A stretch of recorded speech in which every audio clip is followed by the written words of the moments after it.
On this episode of My So-Called Podcast, we are going back to February 17th, 1995. That's right, Gary. That's whenever Belly released King, and Betty Thomas was like, here you go, here's the Brady Bunch movie. Like the past.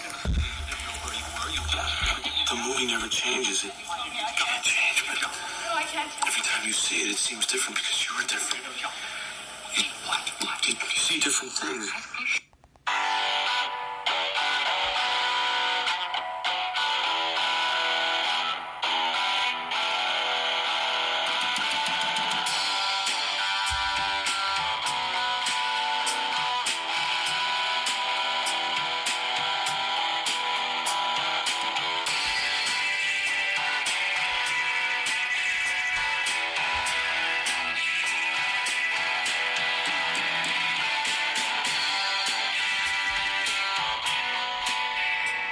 Hey, welcome to My So-Called Podcast. I am Gary Linton.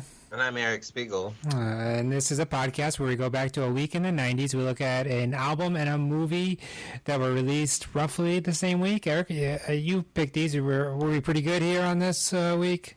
Yep, it was right there, right within the rule book. I looked it up. It was right next to the rule that was missing that allowed Airbud to play. Yeah, when are they going to update that rule book? And I was like, first of all, that rule is not here. Okay. Airbud can play. And then what was I looking up again? You know, I had to think about it. You know, and yes, both of these things, you make definitely, I mean, I would say...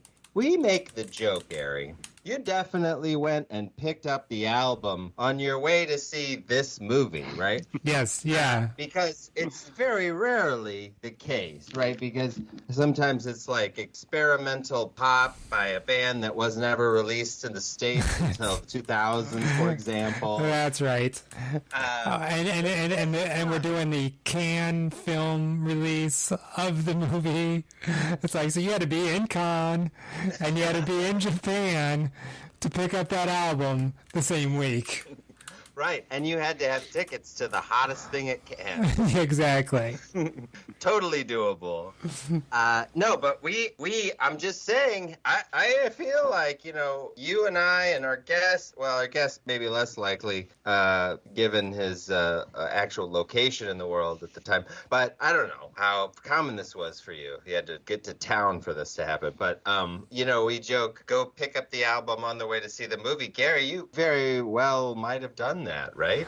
Yeah, so I mean, so this album was definitely in my house. It was well, okay, first off, Scott Reithel, how you doing? Scott here. Hello. Oh, hey, you know what? You could do a better segue than that. Who, me?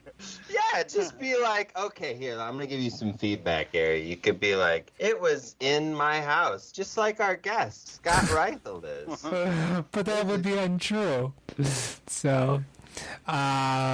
yes, okay. And then also everybody, I'm gonna reset and say we're talking about Belly's King, the album King from the band Belly from Boston. This was their second album after their kind of final-ish. Yeah, I think they had another one after this, right? Like not that long ago. So it's like, okay. Should we count that sort of thing? Yeah, okay. Right. And then the second half of the podcast, we will discuss the Brady Bunch movie from director Betty Thomas. So, classic. Totally. I mean, Belly music could have been in this movie, right? Totally. Well, yeah. Because the movie, and we'll talk about that in the second half. So, do you remember what you were doing around that time, Gary? I mean, like, I feel like this is a very specific time in our lives, at least for me, where I was like, it was the earliest version of being able to go and do stuff like buy an album that I drove there to myself. You know, I drove a car full of kids to go see the Brady Bunch movie or whatever. Like, isn't that right around this time? In 95, yeah, that would be when we were getting on the road and doing our thing. I don't remember seeing this in the theater, though, is what I guess was where my thought was. So, Scott, did you go see the movie in the theater? Yes. So this is February '95.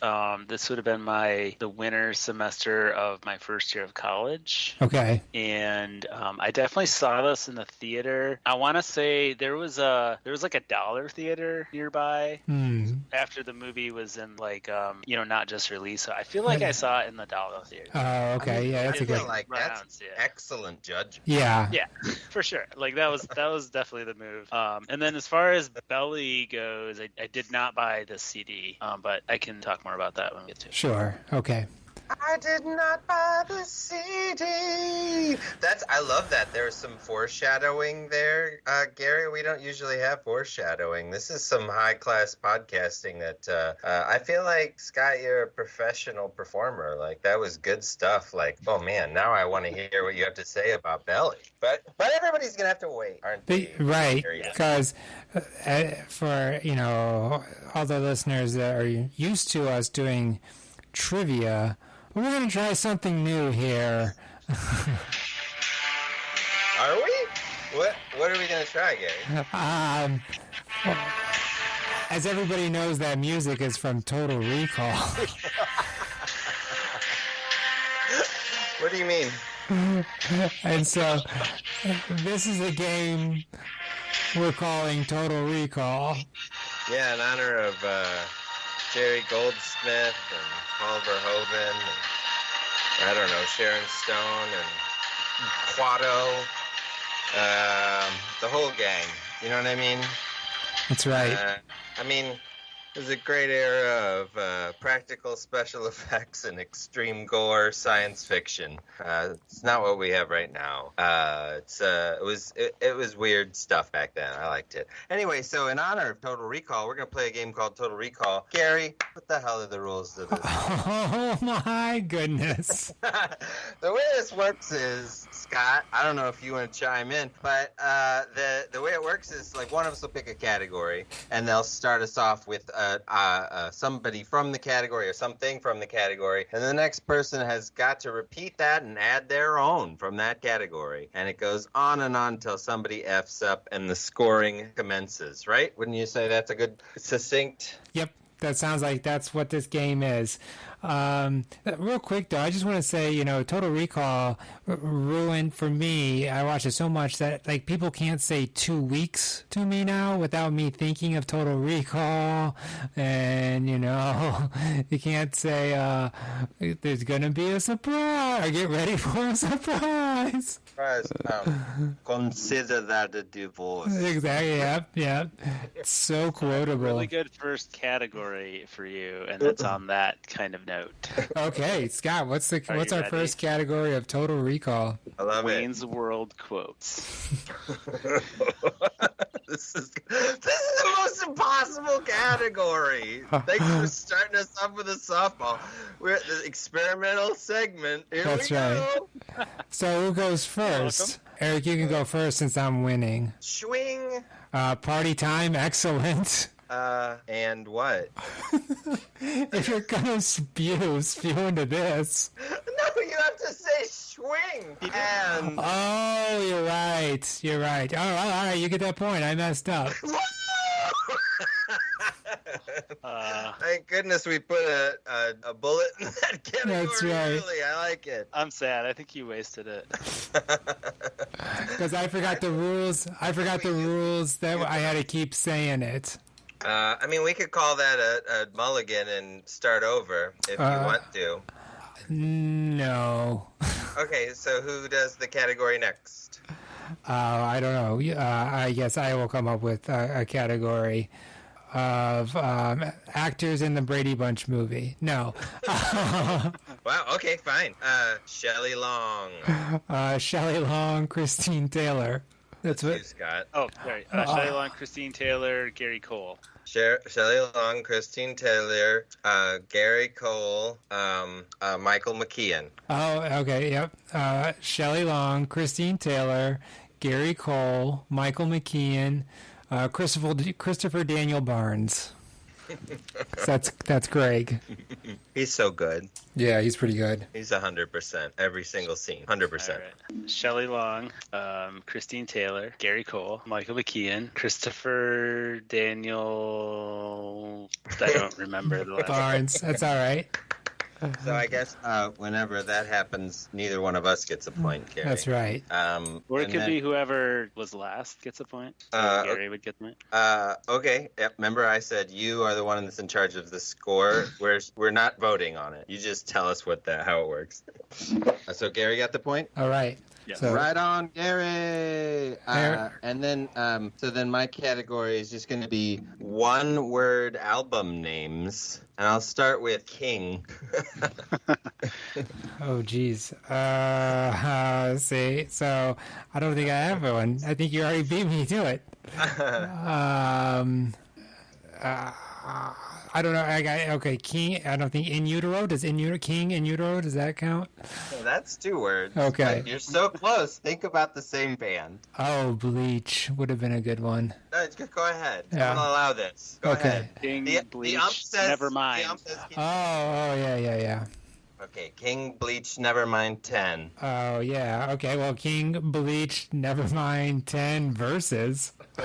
King, Bleach, Nevermind 10 versus Purple. King, Bleach, Nevermind, 10 versus Purple, Core.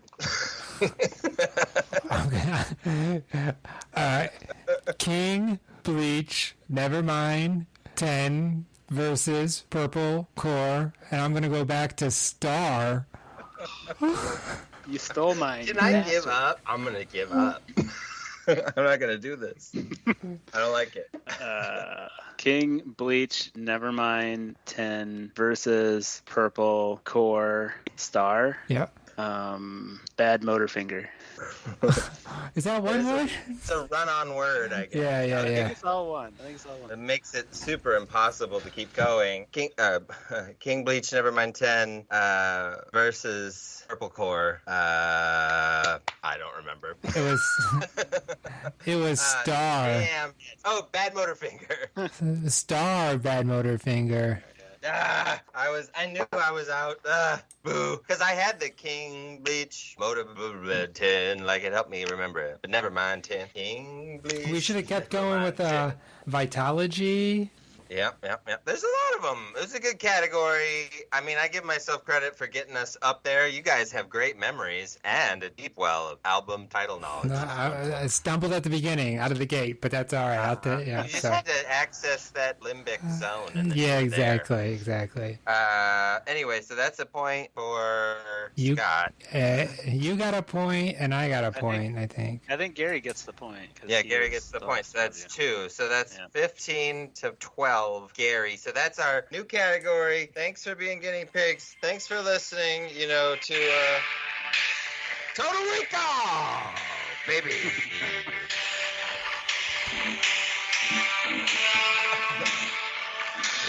Yeah. I think it's gonna stick, Gary. We'll see. We'll see. Fan reaction on Twitter and whatnot. I'm not on Twitter anymore. Me neither.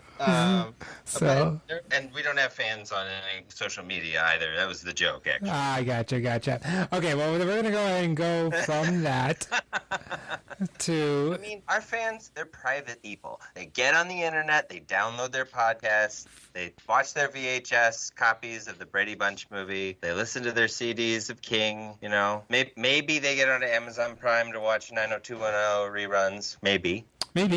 So but they're not going to get on Twitter. No, they shouldn't. So here are the songs that were on the radio the same week that Belly released their album King. These are the top 10 singles the week of 1995, February 17th, 1995. Number 10, Hold My Hand by Hootie and the Blowfish. Their first big hit. Yep. This is number 9 is Sukiyaki by 4 p.m. I don't know that one at all. Sukiyaki. That's the name of the song? Yeah, Sukiyaki. I'm so puzzled. Sukiyaki by who? 4 p.m. Oh, here it is. Yeah. It's all because of you. I'm feeling sad. I don't know. You were Looks like four harmonizing gentlemen in nicely dressed mid-90s attire. They look like they're going to like a high school dance or something. I'm not sure why it's called. Maybe they're in love with somebody named Sukiyaki. I don't know what Sukiyaki is, so anything I say about it is going to be extremely ignorant and super possibly racist. Well, so we'll keep moving on then. So Save that one for a future episode. that's right. Yeah, it sounded awfully 90s there, right? Though, with that little bit that you played. I mean, it did. It sounded like I was watching Pitch Perfect or something. That's right. Number 8 that week was "Always" by Bon Jovi. Late period Bonge. That's right. Yeah, 95. Yeah, he would have been. They would have been doing at least 10 years at that point.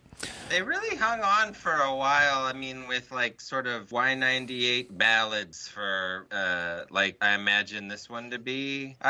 They never ever hit the heights of the first album, right? That's what this thing is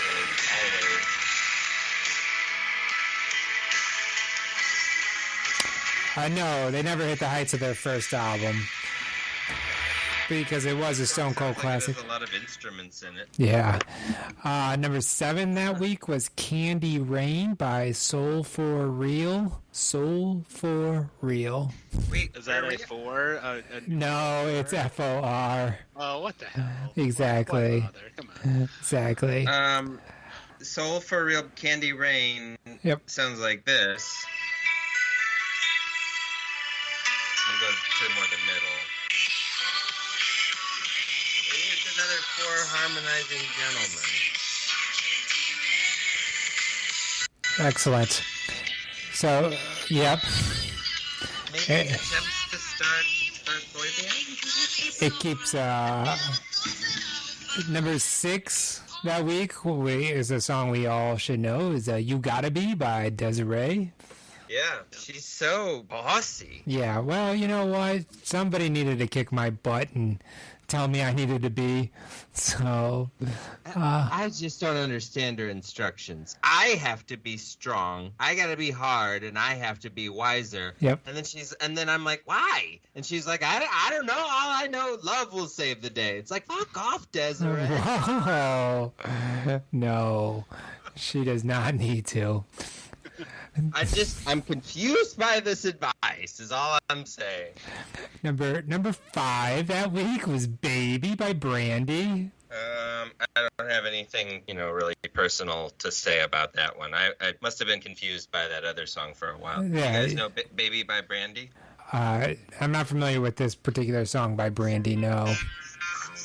Brandy and,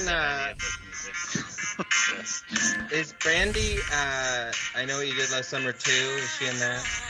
I think so. Do you think she said, what if we wrote a song that's kind of like Brandy, but if you drop the R and the N and turn that D around, you get "Baby"?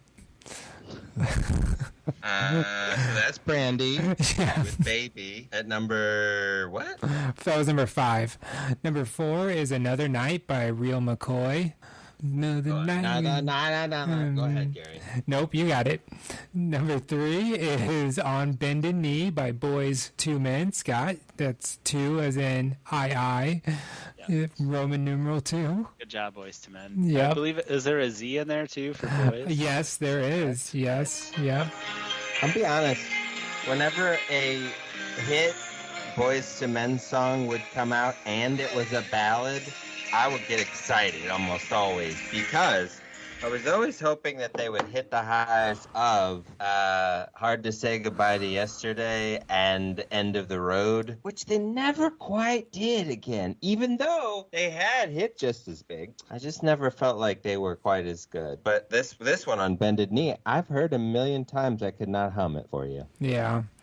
Number 2 that week was "Take a Bow" by Madge. Madonna. This is Madonna's post-coital ballad phase. Because the early 90s, was the hypersexual match, and then this was the League of Their Own transitional into ballads phase. That's right. And then I think she transitioned back into sex with the sex book and the erotica album. Yeah. So she was hard to pin down. Yes. All right, and then number 1 is Creep. I think this is TLC's cover of a Radiohead song, right? I think it's on the Core album we talked about. Oh, that's right. All right, there's so many songs called Creep. I really think it would be Grammy brilliance if you could get the TLC, Radiohead, Stone Temple Pilots, everybody who's still alive. Yeah. Like do a medley where you go Radiohead. back and forth between them. That's right. I mean, I don't know. Maybe you could get Tom York on mushrooms or something and get him to sign the contract, and then he has to do it. He'd turn it into art. You know, they don't have to do it like normal. They could do it as weird ass as they want. I think he's the only one that would show up. I'm not sure who else is alive. I don't know about TLC. I feel like somebody in that band is. They tour as TLC. There's 2 of them. Okay. So And Wyland you're saying is no longer around. so that you don't think anybody would show up and represent Stone Temple Pilots in any way? Is there nobody left? There's the 2, the Who's the brothers. rest of the band? Yeah. I don't know. So did they ever do anything else of note? Well, they have continued with other singers. Like they had the guy from Linkin Park who also passed away, and then I think they had somebody else. Wait, are you I have saying? not stayed in touch with the drama of Stone Temple Pilots. Do you think the Stone Temple Pilots, like to be the lead singer of Stone Temple Pilots, is a curse? It very well might be. Yeah. Because Also, they're probably looking for a lead singer if anyone's interested. That's right. So in future episodes, we can do Total Recall singers and Stone Temple Pilots. That's right. Yep. Are we supposed to talk about Belly?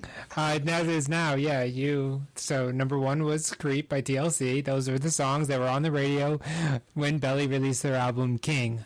Now, Eric, you start the conversation about Belly King. Oh, okay. Gary, Nope, you're gonna ask Scott. Gary and Scott, mostly Scott. Oh man, I just noticed your customer service headset again. I love it. Thank you. I'm I'm here to serve you. Yeah, I mean, I just want to thank you for all of the good service as a friend you've provided me on Zoom all these years. You're welcome. I aim to please. And I've only paid you back in friendship and my own company, which is just such a poor trade. But welcome to the show, and let me tell you about my either or question about this album. And I feel like my question was more tailored to Gary's sensibilities, so now I feel like I'm gonna whiff on like this feeling hard. Let me try to make it a little more edgy for you. So I think that people generally think of this album as at least overlooked, if not no big deal, whatever. They did overlook it. Sometimes like it wasn't a huge hit, right? It wasn't a big deal at the time as far as longevity goes compared to their earlier album. And some people will say like, there's great stuff on here, it's wonderful, whatever, but they're never going to say it was popular at the time or super popular. So I guess my question was either or, people missed out or they were pretty much on the money. I would say people missed out on this. Yeah. Pretty Not either or! big time miss out, and I am one of those people. Now, Nice. did you know Star? You said you didn't get King, but did you have Star? Did you own Star? Yeah. So I had Star, although I'm kind of having like a time warp issue where Star came out in '93. Yeah. And I don't think there's any possible way that I had it in '93. I felt like I had it later on, like in college sometime. So I was really surprised at like those release dates that Star came out in '93 and this came out in '95. Right. Maybe you heard somebody playing it in college, and that's where you're like, oh, I got to check that out. Yeah, and it could be. So I had Star. I liked it, but I didn't love it. Okay. But I don't think I heard any song off this Belly album. Okay. It didn't have MTV quite yet at the time. So to me, it was like total. I've never listened to this album. I don't know that I've ever heard a song off of it ever. Oh, all right. It's surprising. Yeah, I just completely missed out on it. So for Gary and I, 1995 was the hallmark of 1995, I think, for us that is a touchstone culturally in St. Louis is a radio station called The Point. Mm-hmm. And The Point was the radio station that played Pearl Jam, Nirvana, the aforementioned Creep, 2 out of 3 Creeps. That's right. That's right. Right. And they played Feed the Trees, right, on from Star on The Point. And yeah. That was a fairly popular song on that station for, and whenever it's popular on a station like that, it's on there for a year or 2 or 3. Yeah. It's probably on your mix, Gary made a Point mix that has 500 or whatever songs that are, how many was it? Oh, I forget now, but yeah, I had it quite a bit. There was a lot of songs, you're right. I guarantee it's on there. Yeah. Yep. Yeah. And so I could have asked you, that was on The Point. Why wasn't anything from this on The Point, really? And did we miss out by not having any of this on The Point? Because I unless you went after this, I know friend of the show, Alicia Spiegel, had Star. We mentioned. And I don't know if she has King. I'll have to ask her. I probably could have done that research, in the, week or 2 that I had to figure this out. I could have asked my wife a question, but, that's not the life that I live in. Yeah. So I can go on, Scott. Go ahead, I was going to say, friend of the show, Gregory Anthony Linton had this album. And we had this, even a poster of this cover up in our shared bedroom. I guess it was just like a little plaque, not really a poster, but it was a little small thing. I'm doing it with my hands, small. Was it a CD long box? It wasn't the long box. It was bigger than the long box. It's a square. Yep. It's paper, but it's a little thicker. I think it's 4 hanging up at the record store. Yeah. We had that hanging up in our room. Yeah, I know what you're talking about. So I had that of Fiona Apple, signed by Fiona Apple. Right. I still have that somewhere. So I laminated it. I was like, I'm fucking serious about this Fiona Apple signature. And so that's that. And so I was familiar with this one, and I can tell you, I think I preferred Star to this album, though. I will, admit that. So, Scott, are you going to take that? I'm not going to take that. Yeah. I disagree. I think King is way better. Way better. Way better. Oh! I was shocked at how good it was and how much I liked it. And I'm like, because it's I think it's great. I do wonder though if it's a little too much. It's a little more, I guess, rocking out than the previous one. That's right. Yeah. And there's not even though it's really, really good, I think there's a lot of really strong songs and it's really interesting. But there isn't that obvious kind of radio song that would be on mainstream radio. I think it's maybe a little too mature and maybe too college radio. Yeah.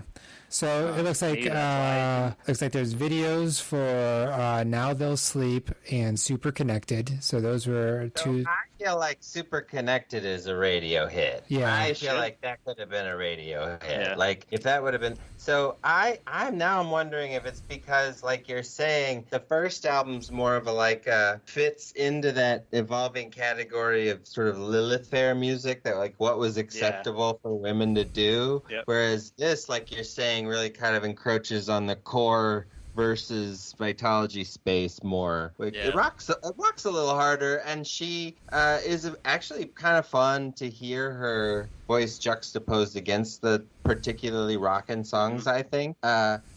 But I won't say that there's classic songs on this, but it does sound good. It honestly made me excited for the third Belly album. I would have been quite excited to hear it. And I guess there is one we spoke about, I guess, before we started.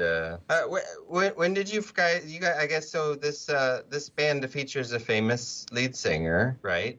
I mean, Tanya Donnelly's the lead singer.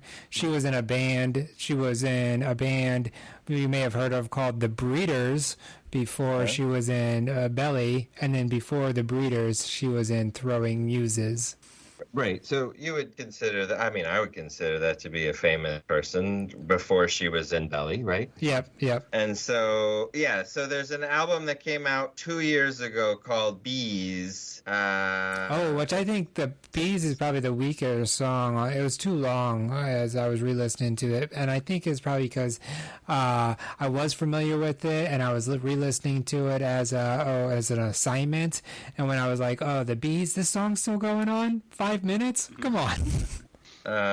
Wait, is that on this album? There's a song called The Bees, yeah. Right in the middle. Yeah, I mean, I would say it is a little clunky as an album listen, maybe. Yeah. I would say it's a smooth listen, like you do need to give it a second or third listen to sort of get what's here, because I'm not sure it all connects that well, but there's like quite a few good ones. I mean, and the way it worked for me was I was listening to the first time and I was like, and then the second time I was started to put some of the songs on a playlist that I'm making. That's what I do with songs I'm interested in listening to more of.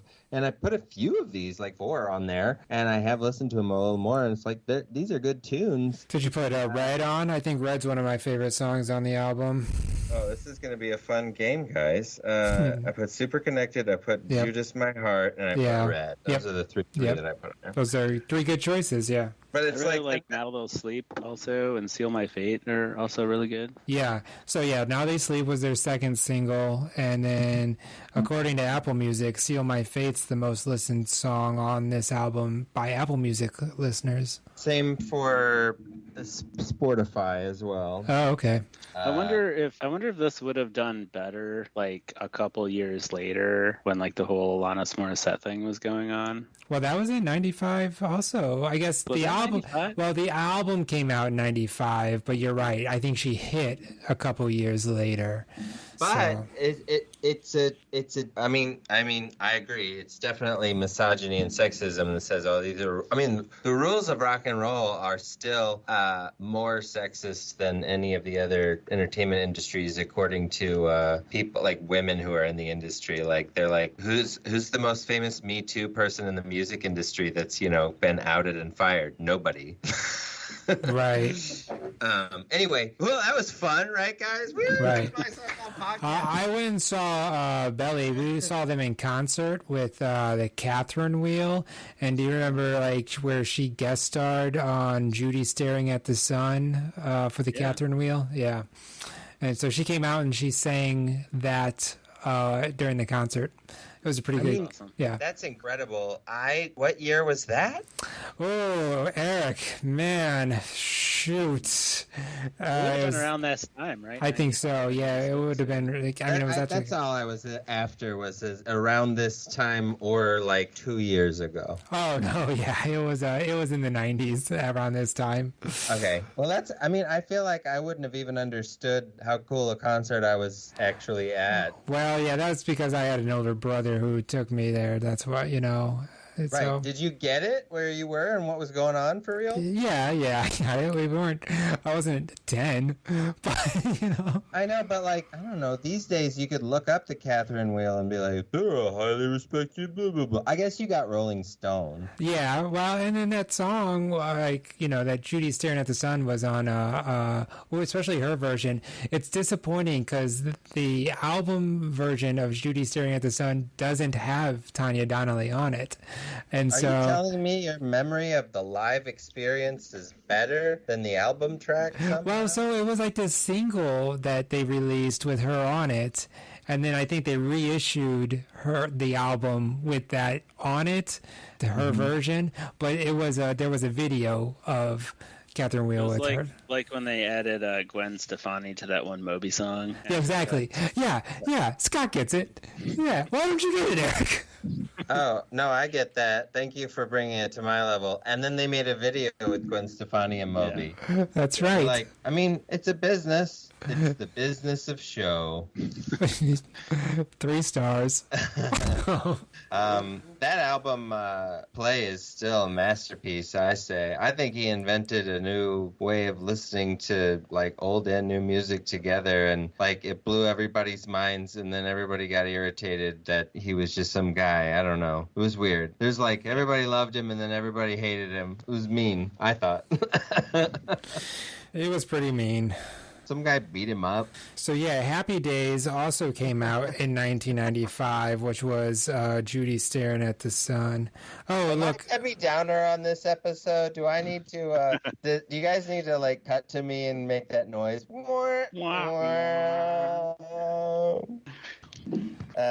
Yeah. So why would you say you didn't buy it at the time, Scott? You just weren't aware of it? Yeah, I feel like I didn't know that it existed. What about Belly Star? Did you know that existed? I had that at some point in time. Oh, okay. I don't know where you were when I was saying that. I was thinking about something else. But like, why wouldn't you know that their second album existed? I don't get that part. The thing is I don't know. I definitely didn't have Star in '93. So I don't know where and when I got that album or what. I can't remember where I picked it up or when I learned of it. So was it like last week? No, it was definitely around in the '90s. Okay. And I liked it. You guys gotta narrow it down for me. I liked it. I didn't love it, so I just think I just kind of didn't. It's not something I would have bought, and spent money on at that point. So I never heard any of the songs. You could have seen it in the store for like, let's say $4.99, and you would have been like, nah, I don't need more of that. Yeah, it was probably on BMG Music Service, and I didn't even get it from there. So Oh. I was actually disappointed that the band Belly did not appear in the Hype Williams movie Belly at all. It was disappointing. That was the most disappointing thing about that movie. Yep. I mean, you had Nas, you had T-Boz from TLC. Where was Belly? Yeah, I mean, where is Belly? I mean, they could have been in like the high school dance scene, like some band is in the Brady Bunch movie, which we'll talk about next. That's right. The '90s thing was like take a semi-famous band and put them in the background of the show. I don't think that was a famous band. I used to think it was because the guy was wearing a kilt, and he kind of looked like Les Claypool. But then I was like watching it this time. I was like, that's not Les Claypool. That's nobody. I don't think that's anybody. So, Scott, I feel like your tease about this, we need to get back to. You're like, I did not. What did you say? Well, I think it was like I was not aware of this album at all, but I was aware of Belly, and I had one of their albums, and I'm in this weird, like I was saying, it's like this weird time warp where it's like you could have told me that Star came out in 1997 after this album, I'd have been like, okay. Another thing is, you said at this point you basically didn't know any pop music whatsoever, which means like you were getting your music from totally different source than like maybe Gary and I were. Like at this point, what were you doing for music in college? So this was definitely where I started to discover music other than what was like on like really mainstream rock radio. So there was an alternative music station in Detroit. They also played. They had to play a certain amount of Canadian music. So I don't know if like Belly was pushed out by like Our Lady Peace and some other stuff that they would play. They must have played Beat the Tree. I think they would have played that. But I would hear stuff on there, pick up stuff from, people at college, and then just kind of rummage around record stores pretty much. I was reading Rolling Stone at that point too, so I was definitely aware of them. But again, I have no recollection of this album. And I don't recall when I got Star. You're like Gandalf in the in the Mines of Mordor. Yeah, pretty much. What? I feel like I understand the Lord of the Rings. That's right. And remember in the movie, he's like, I have no recollection of this place. Oh, I see. I didn't get that reference. All I remember from that scene is that the two extra hobbits that they should not have brought along, really ruin their safety by being idiots. Once again, yeah. For like the third time in the movie. Otherwise, I find the Fellowship of the Ring to be an almost perfect movie. I like that first one quite a bit. Yeah, it's a good one. It came out in the 2000s, so we can't do a special episode on it or anything. Maybe on Patreon, Yeah. How many Patreon subscribers do we have right now, Gary? Oof, I'll have to get back to you on those numbers, Eric. What All are right. those perks again? That's right. What are the levels of Patreonship? Well, we would do a Lord of the Rings episode. But, all right, back to Belly. Are we ready to rate King? Or does anybody want to say anything else about it?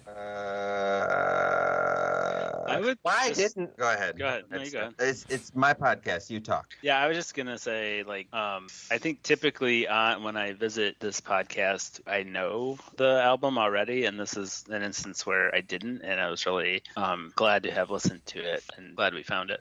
Maybe we should add a song from King to our set list. Because we're all in a band. Yeah, we're in the same band, listener. That's a good idea. It doesn't have a name yet, and it has extra members that aren't currently on the podcast, but have been. Yeah, I mean, I don't know. I feel like there's nothing jumping out at me that I want to do. You don't have to. You don't really have to take my suggestion that seriously. Okay. Okay. Well, I just want to let you down easy. I don't want to do that. Sure. Okay. Sky, you can go first. How many stars out of 4 would you give it? 1 star is like it was the 90s, whatever, and 4 stars is really good. 4 stars is like it was the 90s, whatever. Is 4 stars like it's an all-time classic? Is that how high that goes? Yeah, yeah. Well-deserved classic status is what 4 stars really. If you read the fine print, it's like Air Bud. There's nothing prohibiting him. That's rule number 1. Number 2, that's the rule. There's nothing prohibiting Air Bud from playing. Number 2, we could do these 2 things on this podcast, and number 3, go ahead. I mean, I don't think it's quite up to the par of 10 versus Core, Nevermind, and all those other ones. Those one-word nicks. So it's probably a 3, but it's a high 3, maybe 3.5. Nice. I really Gary? liked it. Yeah, I'm gonna give it 3 stars. Also, I like it, but I would give Star 3.5 stars. So yeah, exactly. You go back and listen to the podcast where we reviewed it. Did you give it 3.5 stars? You know what? I don't know. I'll have to check on that. So. Yeah, well, some people on Letterboxd, they rate movies when they rewatch them, and it changes all like over time. Like if you watch it 10 times or whatever, it's kind of interesting. So I would give this 3 stars at this point, I guess, in my life, in my journey. All right. It was good. It was nice to discover some of these songs, and kind of frustrating because, like I said, I'm looking forward to that new Belly album coming out in 1997. Yes, that will be frustrating for you. Yes. Gary, should we come back in the second half of the podcast? Yes, we should. We're going to take a break, and when we come back, we're going to listen to, or we're going to talk about the Brady Bunch from director the Brady Bunch movie from director Brady Thomas. Good thing you don't have to talk in the second half. That's right. It's 1995. The world we know has changed. Put on your Sunday best, kids. We're going to Sears. But the Bradys never will. I'm alive. With Mike. If your sister would wear her glasses, she just might improve her eyesight. Carol. Honey, I think you've stirred that enough. I'm not stirring. I'm looking for Katie Carryall's underpants. Greg.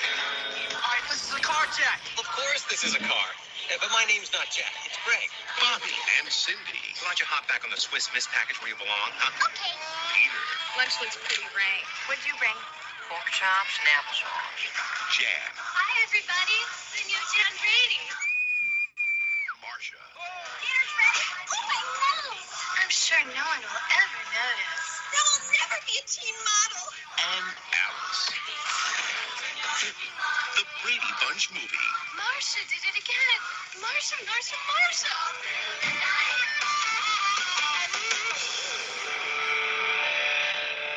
Welcome back to my so-called podcast, Gary. You welcome me back? well, You can welcome me back now. Welcome our guests back and the world. All right. Well, Eric, welcome back to my so-called podcast. Scott, welcome back to my so-called podcast. Listener, Welcome back to my so-called podcast. I mean, okay, whatever. I mean, it's not like I don't love our listeners. I just don't really. I mean, I feel like right now is feeling closer to you because you're right here. Whatever. Yep. Welcome back, Gary. Well, thank you. So that was the trailer for the Brady Bunch movie. We're going to go and talk about that here in just a little bit after you say what a song... No, not what songs. You said I didn't have to talk too much in the second half of the podcast. Well, you already told us what songs we were listening to, Gary, as we drove to Blockbuster Music to pick up our copy of King that we put in our CD player and our Dodge Neon, and we drove to Ronnie's, and we went and saw the Brady Bunch movie. None of these things happened for me, but this is the top 10 movies at the theater that weekend, if that had happened. Number 10 was Nobody's Fool with $2.5 million. So it's, it's February. That's right. It's not big box office. This is a holdover. But people wanted to see Paul Newman still in February. Some people did. And it's a slow burner for Oscar buzz, Yep. Number 9, Pulp Fiction, still rocking and rolling. Number 8, Forrest Gump, talk about still rocking and rolling from the previous summer. Wow. Number 7, Boys on the Side, starring kind of an interesting fixture of Karina Longworth's new podcast series, Drew Barrymore, Boys on the Side. That's right. Do you ever like to go to a diner and be like, give me some scrambled eggs and some boys on the side? Mm-hmm. And then out comes sexy Matthew McConaughey, and he's like, all right. Isn't it Chris O'Donnell in Boys on the Side? I feel like I feel like maybe we could both be right, but okay. I feel like Chris O'Donnell is Fry Green Tomatoes. Oh, yeah, that's true. I've never seen Boys on the Side. Nor have I. No. Number 6, Legends of the Fall, a puzzling film. Number 5, The Quick and the Dead, Sam Raimi, Sharon Stone, together again. Number 4, Billy Madison, the start of an inexplicable run of idiot movies starring Adam Sandler. Yeah. Number 3, a lot of people like that Billy Madison, though. Oh, everybody loves Billy Madison so much they're willing to watch the crap that he does for Netflix these days. No, just a real-time follow-up. Also in 1995, also with Drew Barrymore, Mad Love. Chris O'Donnell and Drew Barrymore, Mad Love, not Boys on the Side. That's where my confusion was. Yeah, good on ya. Boys on the Side has Mary McDonnell in it? No. No. Stewart, no. Mary Louise Parker? That's right. And Whoopi Goldberg? Yep, you got it. And Matthew McConaughey. And they're blowing out candles on the video box, the VHS box. That's correct, blowing out some candles. I think it's Drew Barrymore's birthday, perhaps, on the video box. Possible. This has been Blockbuster Memories. That's brought right. to you by Blockbuster. Anyway, so number 3, Heavyweights, which is a movie, a camp movie by the Disney Corporation that I've never seen. Yeah, it has Ben Stiller in it. Number 2 is Just 'Cause, which is a hilarious title for a Sean Connery movie that takes itself ultra seriously. It's supposed to be Just Cause. Oh, I thought it was a crime movie. Yes, he had Just Cause. It's Just 'Cause is the way it reads. It's like, why'd you do that, Sean? Just 'cause. Anyway, whatever. That's what they call him in that movie too, is Sean. Yeah. You know what? Actually, Sean is kind of a weird name unless you say Connery after it. It's weird to think of people being like, "Hey, what's up, Sean?" It's me, Sean. So what about Sean Bean? Are you saying people have to say, "Hey, Sean Connery," and he's like, "I'm Sean Bean." Yeah, no, I guess it's sort of the same for me. Like, I feel like if you saw Sean Bean and he was like, "Hello, I'm going to cut you in half with my sword," and you're like, "Stop it, Sean." Exactly. Is winter coming, Sean? Can I get you a shawl, Sean? I don't know. Sorry, that was accidentally misogynistic. Number one, the Brady Bunch movie, guys. $14 million at the box office. The highest per screen average. A big total gross. It's it's funny. It's the weekend of President's Day, and Disney struck out, and Paramount was the one that topped them with their content, which is interesting. You see this mad scramble in the streaming world to replicate the studio system through streaming channels with the same company and their names. It's very interesting. But anyway, in 1995, Paramount and Disney were duking it out in the top 10 box office. That's how corporations did it back in the day. And heavyweights got obliterated by our movie, the Brady Bunch movie. So, Gary, did you want to ask Scott a question? I did. I will be quiet. Okay. Scott, have you seen the movie Blast from the Past with Alicia Silverstone and Brendan Fraser? Oh, man. I think back in the day, but it's been a long time. Okay. So that movie consists of a guy who is in a bunker and comes out in the 90s and has kind of a, it's a fish out of water kind of that. Kind of like the Brady Bunch movie is the premise is people from the past, how they would behave in the 90s. I guess I was going to say either that movie did a better job of it than the Brady Bunch movie, but I don't know if you can say that because... I mean, I would have to say it probably did because the Brady Bunch existing in the current, in the 90s as they were in the 70s is inexplicable. Like it doesn't make any sense. Like it doesn't make any. Yeah, it's like you just kind of go in it and be like, okay, this is happening. Like, right. Yes. Yeah. Okay. So yeah, that's the one thing of rewatching it at this time that I was like, wait, why did they? I mean, it kind of works, but it's kind of why is that the case? I think it's brilliant, to be honest. So I'm going to drop in here and say fellow St. Louis and Betty Thomas does a nice job of balancing what I would call sort of stand-up comedian kind of edgy humor with the demands of a family comedy. And sometimes it feels like a sketch show and sometimes it feels like other things. But she gets a lot of different kinds of funnies in along the way, which I really respect. And I feel like, get that shit out of the way. You want the whole Austin Powers defrosting sequence, or do you want to just get right into it? This is the premise of the movie is sold in the title. Are you in or out? Yeah. Bunch. And it's like, they aren't just from the past. They're from a sitcom from the past, right? Yeah. It's almost like that. So it would have to be some sort of weird, like a television gets sucked into a vortex and they become real people or some bullshit. And there probably were versions of that screenplay, and I think it was wisely excised. Yes. I think one of the best things that for this movie, though, was making Jan psychotic. Yes. So now let's pause here. I want to come right back. We want to put a pin in. Jan has got a lot of problems that RuPaul does not address very well. Yes. RuPaul is not a good school counselor in this movie at all. I have to say, and we can critique that interview on multiple levels. Anyway.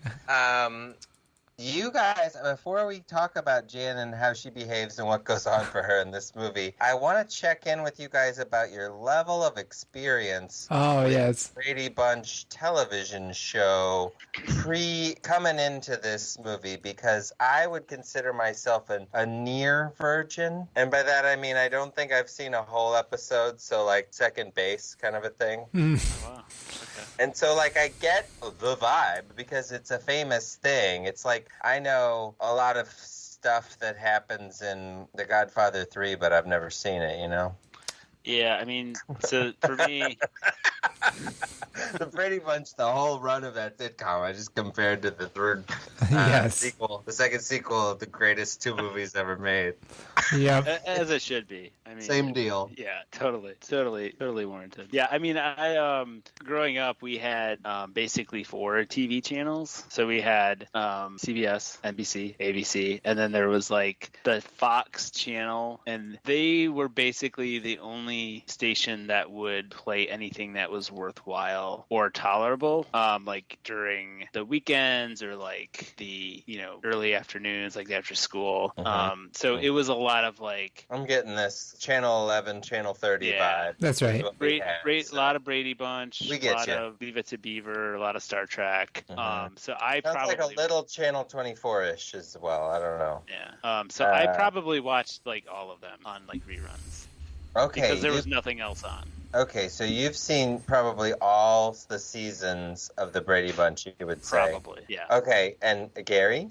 I had seen quite a bit of it, yeah. I don't know if I would say I'd seen all of them, but I was familiar with plenty of the episodes, yeah. It's inexplicable to me how certain cultural phenomenon, I knew of them, but I just didn't dip my toe in there. Like, I really never watched Full House, and I didn't play with G.I. Joes for some reason. Oh. Like, I liked He-Man at the same time, and I was like, I think I have to go now. Sorry, I can't. Yeah, exactly. I think, we are no longer friends. Well, you can have any G.I. Joe stuff that I find in antique malls. I'll get it for you. I don't want it. No, that's okay. So you can't speak to, the color-changing G.I. Joes where they were in the sun and they were turned blue, Is that Zartan? Zartan, and his sister, and you can't talk about how their crotches always broke off of the little action. If that rubber band broke, it was done. Might as well just bury G.I. Joe. That's right. I feel like I still don't know what you're talking about, but it does sound sort of like the G.I. Joes and the He-Mans were kind of put together similarly, because they sound like they broke kind of. Wow, the crotch, that's right. Yeah. But I don't know. My friend Keith, he was really into a World Wrestling Federation and G.I. Joes, and I was like, whatever, weirdo. I actually never heard of the Battle Cats. Is that what they're called? Thundercats. I never heard of them until I was a grown-up. Oh, I never wow. even heard of them. So you didn't know about Silverhawks either? No. Oh, man. Did you guys know about Mask, where it's like... Yes. It's like a helicopter that turns into a different kind of a helicopter? No, it's a motorcycle that turns into a helicopter. Are you familiar with Voltron? Yes. Okay. Voltron That's was... in St. Louis. Yeah, St. Louis. It was St. Louis bought the rights to an Asian thing and then did voiceovers with St. Louis actors. That's right. Combined it. And then I tried to watch one of the old Voltrons with Teddy one day, and it did not hold up well. No. Those are the bad voiceovers. I mean, think about it, right? So you're describing a cultural landscape where you watched every episode of the Brady Bunch because it's what was on the television box. Yeah. And so that's where Voltron can thrive.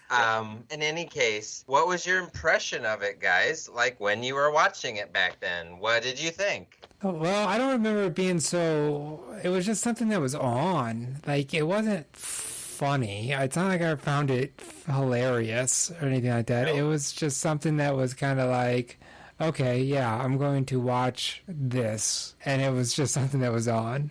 So honestly, it's a weird thing that happened to me in this movie, and maybe we'll get back to it after we see what Scott thought of it when he watched every single episode of the Brady Bunch more than once. What did you think of it back then? Yeah, it just was, I think, like Gary, it was something that was on. Like, it was, like, inoffensive. It wasn't super boring. Like, it's kind of funny, even in, like, because that show was on in, like, the 70s, It started in the late 60s, and I think, it was on for a couple of years, so it went into the 70s. Amazing, because even back then, it was out of place in the cultural landscape. Like, 69 was wild times for most people. I mean, even movies were getting kind of funky by then, right? Well, right, 1969 to 1974 is when the Brady Bunchers ran.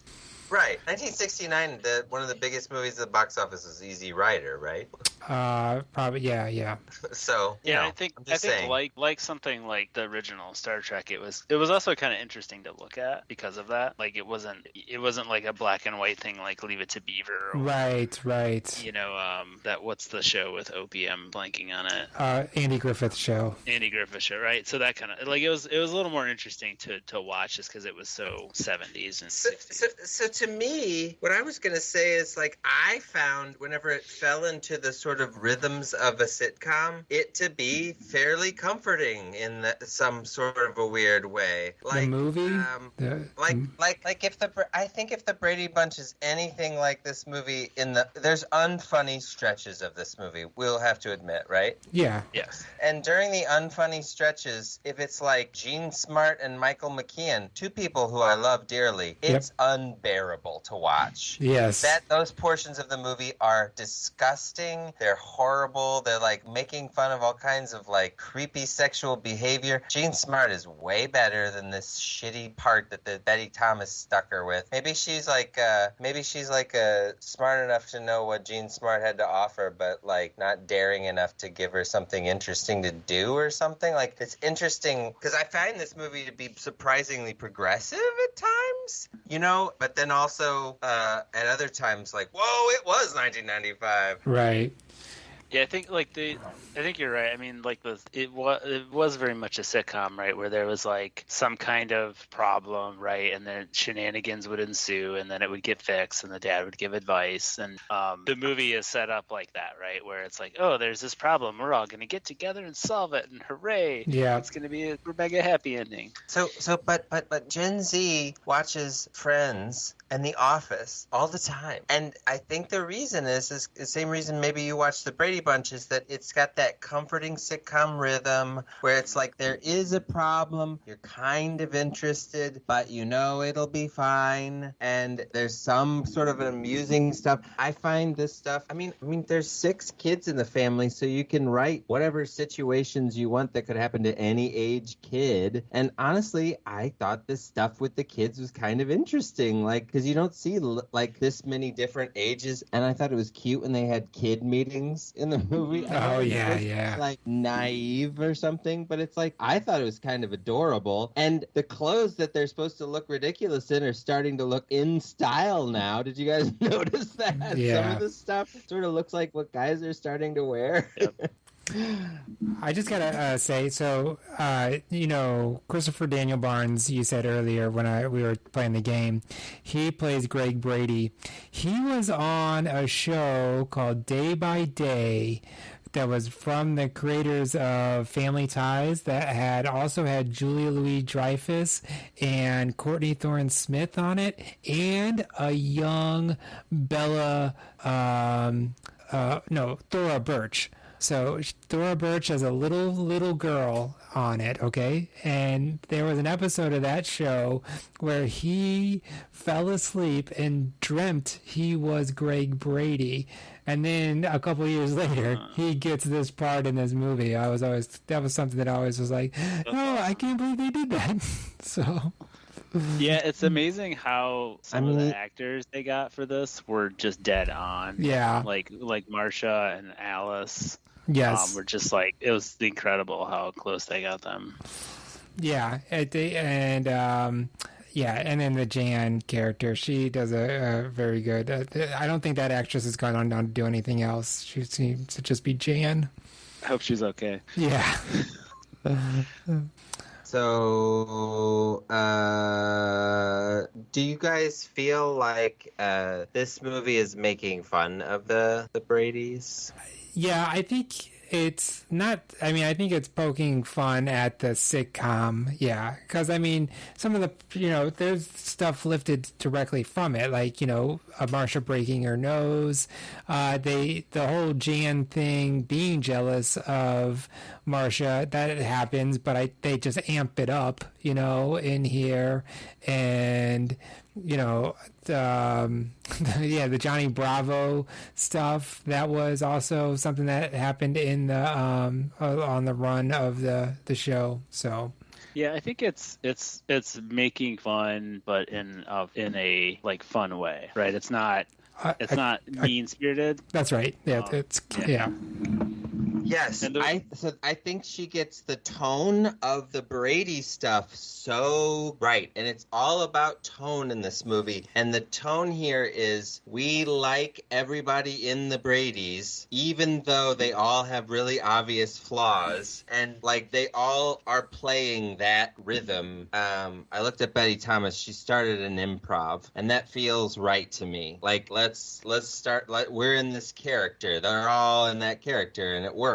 But they're a fish out of water thing that they do, which, you correctly said, the Blast from the Past, Austin Powers, Encino Man, everybody. Unfrozen Caveman Lawyer. But, there's actually no reason to do that except for maybe budgetary reasons, to be honest, because I'm thinking about it. If you're going to go to school and be out and about in the community in cars and stuff, that probably doubles the budget. Oh, yeah, right. Driving around LA, which is what they do in this movie, right? Right. And there's probably also a fear of not being relevant or being able to have current music, but I imagine it's budgetary, because I think if they could have all the sets for the high school to be like back in the day, they probably would, but I think that'd be steep. Plus, you didn't have CGI back then. That's right.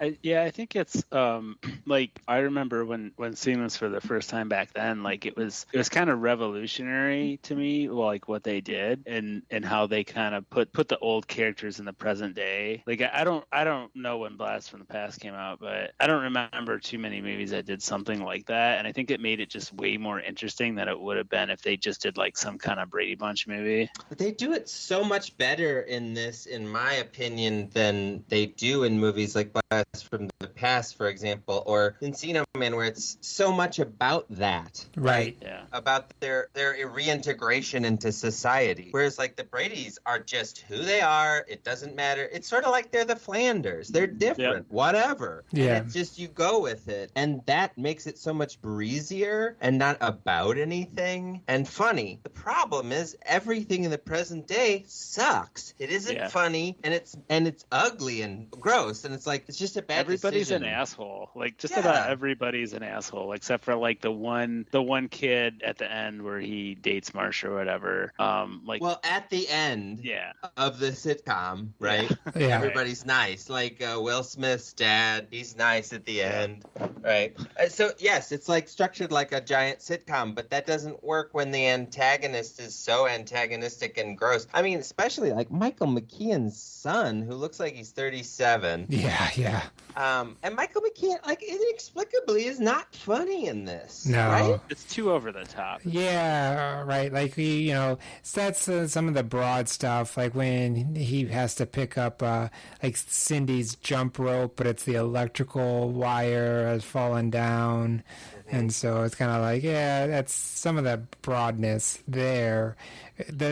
Where with the Bradys being more fish out of water, it's more of a subtle thing, the fact that her Marsha's lesbian friend, that kind of stuff that plays a little better. Yeah, people wouldn't get electrocuted on the Brady Bunch show and then their hair is all sticking up. Right? Yeah, exactly. That kind of I feel exactly. I think if that would have been so much. I mean, I just hate to rewrite the screenplay, but I feel what I want is just less of that and just do more of the other thing, which is put the Bradys in situations that are similar to the ones in the sitcom, but they're now and being themselves, and it's fine. It's amusing. It works every time they do it. They just should have done it for about 75 minutes, in my opinion. Yeah. Yeah, I definitely did not enjoy watching it again as much, and it's because of that kind of stuff where it's well, that's just stupid. Right. And Yes. And yeah. Well, and my kids were trying to understand it too. They were just wait, what is going on? Yeah. I was I don't really know if I can explain to you what's going on. No, I mean, and the thing is you really, Gary, did you say it was on HBO a lot? Yeah. See, to me, that makes perfect sense because, you could drop in on any 20 minutes of this movie and get pretty much the same experience. I do think that the characters become more and more endearing as the movie goes along. The Bradys do. They're very clearly the heroes and heroines. I do love the over-the-top insinuation of sex that's that's going to happen between the Bradys. I think that's a hilarious gag. I've already told Gary that when he tattles, he's actually tattling on himself. That's right. For being a tattletale. And I love the idea that he is the patriarch, but he's also kind of a doofus, and everybody knows it, and they're okay with it, and they love him, and that's his character as the dad. Like that's sort of actually refreshingly progressive or something. I don't know. And I love how they lampshade the maid. Yeah, I feel like Gary Cole, was this one of the first things he was in? Because I remember he popped up in like Office Space, and I was like, oh, it's the dad from the Brady Bunch. That's right. Yeah.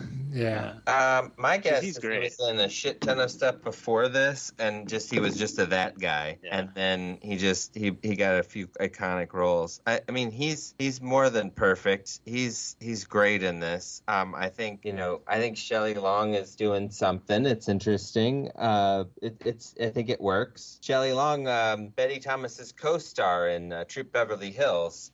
She got some acting work in Hollywood after she was in improv, right? Which is kind of cool because she was in improv in Los Angeles, and that's how she got into that. And then she was on a TV show on cable and wanted to start directing episodes and got to. And started directing more TV like Doogie Howser and Dream On. Dream On. But her career is, notable. Betty Thomas, kind of a little known person, I would say, not talked about a whole lot, but she's had a lot of hit movies, including the Squeakquel guys. Chipmunks, the Squeakquel. But she's made some good movies too. Like I think the Private Parts movie is pretty good, and but she some of the movies she's made have made a lot of money, and she's been actively working in Hollywood for a long time. So she's sort of a journeyman, like notably, I don't know, like not notable for her artistic contribution to Hollywood, but I feel like notable for kind of working as a director in this business for such a long time, especially comedy, which is very, I don't know, just reflecting back on doing that over the course of like the 90s and everything. And I feel like all of directing. Yeah.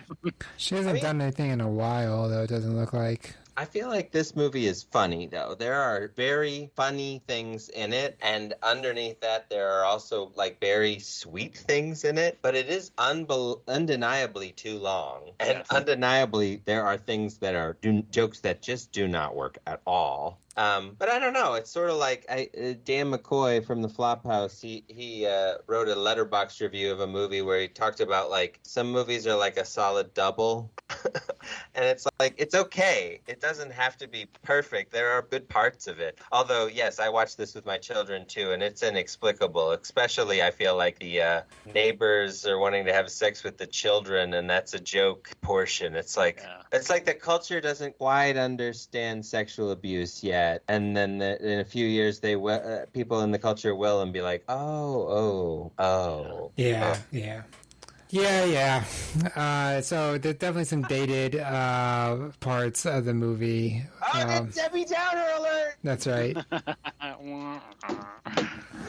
Well, and I think that sound effect. That's interesting because, like, the reason that we watched this movie is because we were having a conversation about the new Barbie movie and wondering if it was going to be similarly tongue-in-cheek to this movie.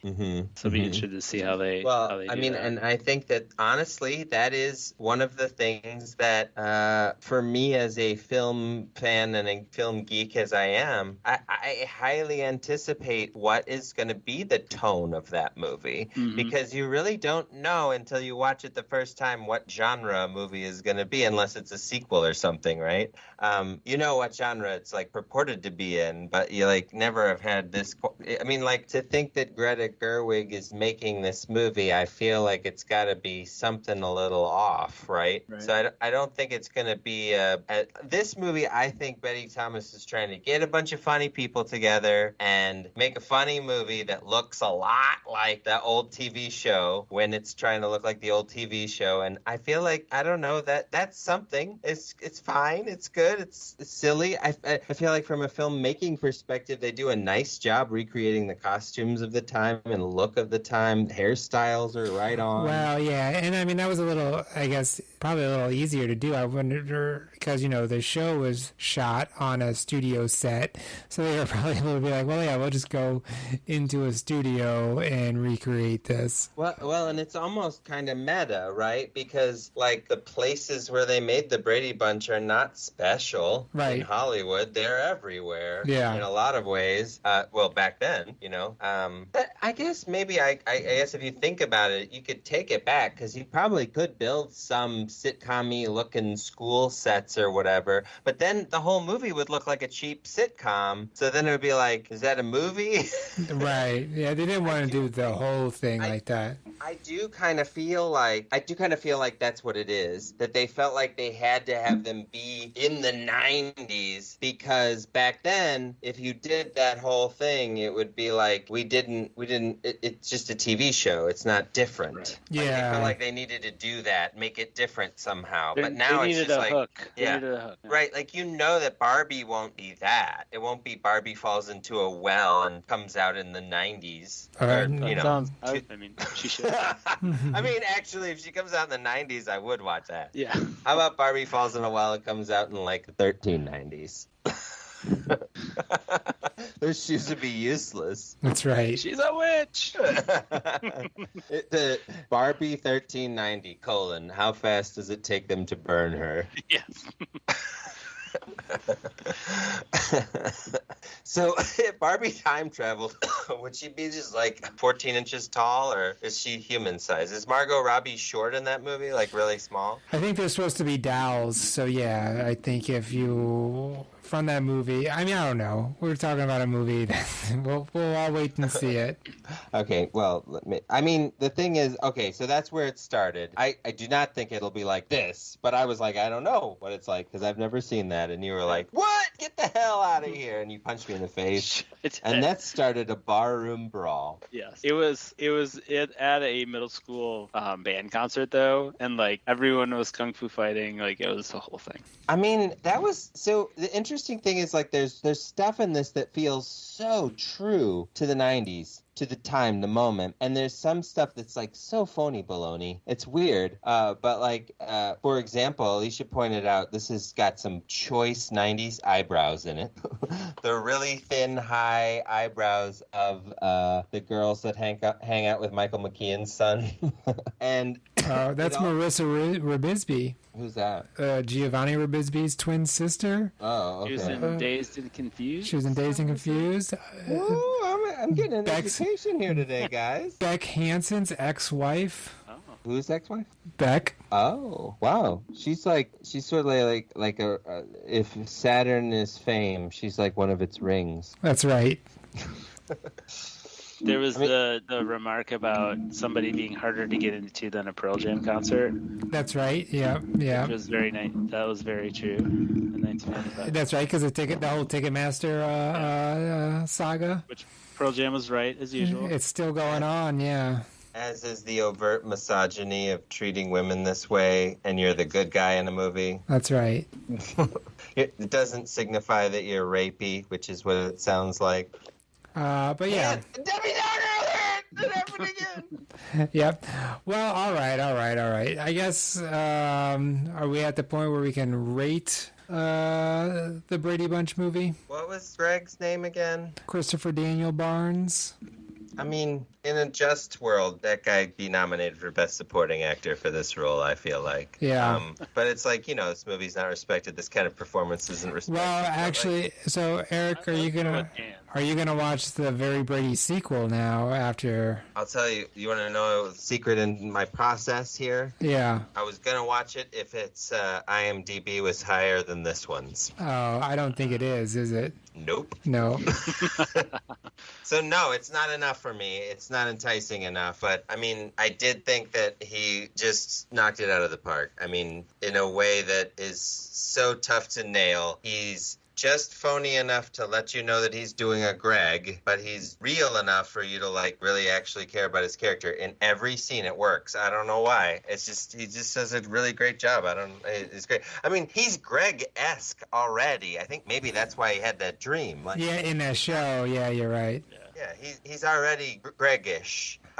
So yeah, it's sort of like it definitely good casting too, but he does a great job. Everybody's doing a good job, having a fun time, whatever. I watched it for free on Prime Video. I'll give it 3 stars. Okay, Scott, what are you going to give the Brady Bunch movie? I'll probably give it 3 stars when I paid $1 for it in 1995, and maybe 2 stars on the Prime Video. Oh yeah, I'm right there with you, Scott. I would have given this probably a higher rating. I would have given it 3 stars. I'm not going to go all the way down to 2. I'm going to give it 2.5 stars. It lost half a star. Let's go with the average. 2. Yeah. 2.5. So, one unfortunate thing about comedy, I think, honestly, it's like somebody's stand-up hour or watching Saturday Night Live or a funny movie or whatever. It's gonna be funny the second time, but it's never going to be as funny as the first time when it was surprising. And there are movies like Ghostbusters is funniest the first time, but maybe it gets better with watching it over and over in some ways. I guess there are some movies that get better with watching, like Big Lebowski, but for the most part, funny movies are best the first time, and they can be kind of disposable, right? So you think that's the situation here? Am I long-winded? I think it was just more. I think yes, I agree with you, but also it was just more novel back then, and it just is kind of the bad stuff now is like really cringy. It is hard. It is really hard. I was actually watching a documentary about 80s horror, the third 5-hour 80s horror documentary that I've watched, but they were talking about all the really, really inappropriate stuff in old 80s horror movies, and it's like you just have to know that's the era that you're watching the movie in, and then examine it essentially. And that's what's happening here. It is hard. It is hard for it to be light, I think, with some of those moments. Is I guess my 3 has an asterisk, Well, it's Last Tango in Paris has some good cinematography, asterisk. Debbie Downer! Excellent. Hey, thanks for coming on, Scott. Thanks for having me. I'm glad I made it before the end of the wire, so I could get on the end of the year episode. Well, I think we have plenty of time. It's only you just snuck right in there. That's right. So usually I am. It's not the school year, Scott. It's not the school year. Good. Phew. But yeah, thanks for being here for our inaugural Total Recall episode. I mean, I know that the My So-Called Podcast fans are gonna be really talking about this on the Twittersphere. I can't believe I was able to be a part of that. It's the honor is all mine. I appreciate it. r/My So-Called Podcast. Have at it. Give thanks to Scott. Do you have anything to plug? Well, my band is pretty rocking and pretty hot, so come see us. Okay, great. Yeah, somewhere. Sometime. Yeah, the tour dates are pending. Join us next time. It's been wonderful. Welcome, Gary. Goodbye. Bye.